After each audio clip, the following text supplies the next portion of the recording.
சுதந்திர திருநாட்டில் பொருளாதார ரீதியிலும் சுதந்திரத்தை அனுபவிக்கும் இலங்கை மக்களுக்கு காலத்துக்கு காலம் பல்வேறு விதமான அழுத்தங்கள் காரணமாக அவர்கள் இழந்தவை அநேகம். தீவிரவாதம் மற்றும் இயற்கை விபத்துக்கள் இலங்கையின் எதிர்கால முன்னேற்றத்தை தேக்கமடைய செய்த பிரதான காரணங்களாகும். அந்த அந்தகார இறந்த காலத்துக்கு ஒளியேற்றியவாறு வளம் மிக்க நாட்டில் அபிவிருத்தியின் சூரிய கீற்றுக்கள் நாடு முழுவதும் பரவி இருக்கின்றன. தீவிரவாதத்தாலும் இயற்கை விபத்துக்களாலும் துயருற்ற பொதுமக்களை ஊக்கப்படுத்தவும் ஒற்றுமையுடன் கூடிய தாங்கிக் கொள்ள முடியுமான வாழ்க்கை முறையையும் நல்லதொரு ஆட்சியையும் பெற்றுத்தரும் நோக்கோடு பொருளாதார அபிவிருத்தி அமைச்சர் பெசில் ராஜபக்ஷ அவர்களின் தலைமையில் பொருளாதார அபிவிருத்தி அமைச்சு செயல்பட்டு கொண்டிருக்கிறது. பொருளாதார அபிவிருத்தி அமைச்சினூடாக நடைபெறும் அபிவிருத்தி திட்டங்கள் எமது நாட்டில் அபிவிருத்தி தேவைப்படும் பிரதேசங்களை இலக்காக கொண்டு பரவிக்கொண்டிருக்கின்றன. அபிவிருத்தி திட்டங்களிடையே முன்னணி வகிக்கும் நாடு முழுவதும் இருக்கும் 2000 குளங்களை புனர் நிர்மாணம் செய்யும் திட்டத்தை பெருமதிமிக்க செயற்பாடாக கருதலாம்.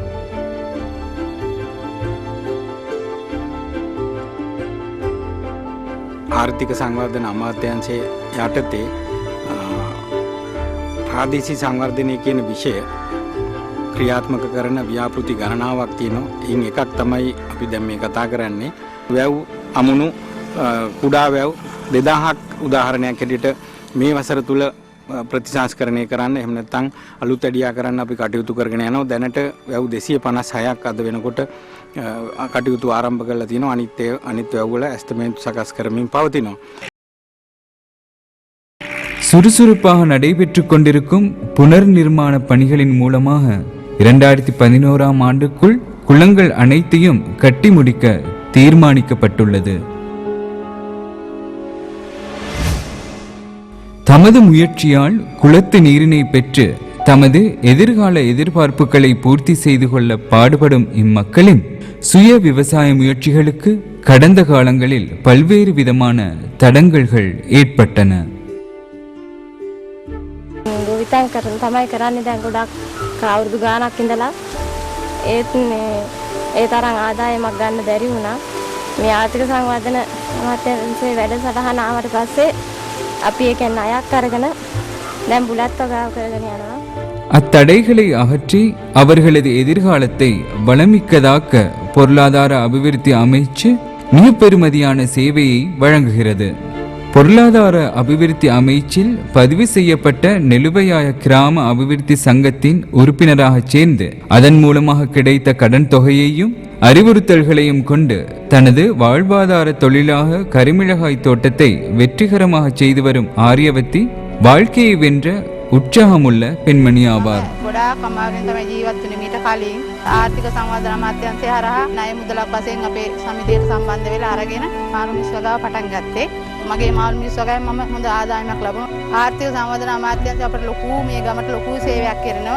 ඒ වගේම අපේ ආර්ථික සංවර්ධන අමාත්‍යාංශයේ ඉන්න බැදී රාජපක්ෂ ඇමතුමාටත් හැමෝටම අපි ගොඩාක් අනේක වාර ස්තුතිවන්ත වෙනවා. தீவிரவாதத்தால் இடம்பெயர்ந்த சுந்தரலிங்கம் என்பவர் பொருளாதார அபிவிருத்தி அமைச்சும் முப்படையினரும் இணைந்து செயற்படுத்திய மீள்குடியமர்த்தல் நிகழ்ச்சி திட்டம் மூலம் தனது வாழ்க்கையில் எழுச்சி கண்ட ஒருவர். அவருக்கு மிகவும் பழகிய விவசாயத்தை வெற்றிகரமாக செய்வதற்கு பொருளாதார அபிவிருத்தி அமைச்சிடமிருந்து பெருமதிமிக்க ஆதரவு கிடைத்தது. வெள்ளம் பெறும் நேரங்களில் கடல் நீரானது நிலப்பிரதேசங்களுக்கு வருவதை தடுப்பதற்காக கோப்பாயிலிருந்து நீர்வேலி வரை கட்டுவதற்கு தீர்மானிக்கப்பட்ட நீர் அணைக்கட்டு திட்டத்தின் மூலம் வெள்ளத்தினால் பாதிக்கப்பட்ட வயல்களை மீண்டும் விளை நிலமாக்க விவசாயிகளால் முடியும். விலங்கு வேளாண்மையும் இலங்கையின் பிரதான ஜீவனோபாய தொழில்களில் ஒன்றாகும். இதில் ஈடுபடும் மக்களின் வாழ்வை வளம் மிக்கதாக்க பொருளாதார அபிவிருத்தி அமைச்சு மூலமாக செயற்படுத்தப்படும் வேலை திட்டமானது விலை மதிப்பற்ற சேவை ஒன்றை ஆற்றி வருகிறது. சிறிய அளவில் விலங்கு வேளாண்மையில் ஈடுபட்டு வருபவர்களின் தேவைகளை தேடி பார்த்து அதற்கு தேவையான கடன் உதவிகளையும் அறிவுறுத்தல்களையும் பொருளாதார அபிவிருத்தி அமைச்சு வழங்குகிறது.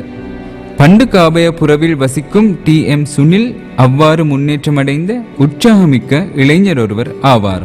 ஆடு வளர்த்தலும் பசுமாடுகளை வளர்த்தலும் அவரது வாழ்வாதார தொழிலாகும். පළවෙනිම ස්තුතිවන්ත වෙන්න මොකද අපි කියන්නේ කිසිම දෙයක් කර කියා ගන්න බැරුව හිටපු අපිට ඒ වගේ අත්හිත දීලා දැනට අපි ඉතින් ඇත්තට හොඳම තත්ත්වයෙන් ඉන්නවා. වෙනද අපිට එදා වේලවත් හොයාගන්න බැරි තත්ත්වයෙන් ඉඳලා අද මම කිරි වලින් විතර 45000ක විතර ආදායමක් මාසෙකට ගන්නවා. ஆலங்குளம் கிராமத்தைச் சேர்ந்த குலசேகரம் புவர்மதி தீவிரவாதத்தால் இடம்பெயர்ந்த பெண்மணி ஆவார். அரசின் முயற்சியால் மீண்டும் தனது கிராமத்துக்கு சென்ற அவர் கோழிப்பண்ணை நடத்தி வருவதை தனது வாழ்வாதார தொழிலாக கொண்டுள்ளார். கோழிகள் சிலவற்றுடன் தனது பண்ணையை ஆரம்பித்த அவர் தற்போது கிட்டத்தட்ட 200 கோழிகளை கொண்ட ஒரு பண்ணைக்கு சொந்தக்காரர் ஆவார்.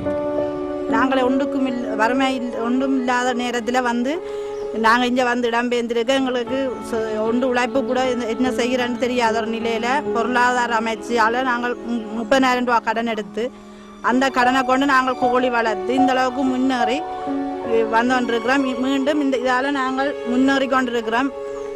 மீண்டும் முன்னேறுவோம் என்று சொல்லிக்கொண்டு பொருளாதார அமைச்சுக்கு நன்றி கூறுகிறேன். இடர் பிரதேசங்களைச் சேர்ந்த மீனவ மக்களுக்கும் பொருளாதார அபிவிருத்தி அமைச்சின் மூலமாக செயற்படுத்தப்படும் அபிவிருத்தி திட்டத்தின் மூலம் உதவிகள் வழங்கப்பட்டுள்ளன.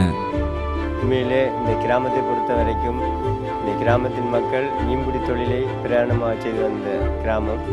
இந்த கிராமத்து மக்கள் மீன்பிடி தொழிலை முழுமையாக செய்ய உதவியில்லாத காரணத்தினால் எமது பொருளாதார அமைச்சின் ஒழுங்கமைப்பில் மீனளிக்கு திட்டம் என்ற போர்வையிலே கிராம அபிவிருத்தி அமைப்பாலே பல மீனவர்களுக்கு கடன்களை கொடுத்து அதிலிருந்து பெற்ற கடனை வைத்து கொண்டு இதை எங்களுக்கு அமைத்து தந்த எங்களோட பொருளாதார அமைச்சுக்கும் எங்கள் நாட்டு ஜனாதிபதி மஹிந்த ராஜபக்ஷ அவர்களுக்கும் நாங்கள் நன்றி கூற கடமைப்பட்டுள்ளோம். இந்த கிராம மக்கள் நாங்கள் எல்லோரும், எனவே நாங்கள் நன்றி கூறிக்கொள்ளுங்கள். மீனவ தொழிலுக்கு தேவையான உபகரணங்களும் படகு வசதிகளும் மீனவர்களால் வேலை திட்ட உதவி மூலமாக பெறப்பட்டு அவர்களது ஜீவனோபாயமானது ஒழுங்காக நடைபெற்று வருகிறது.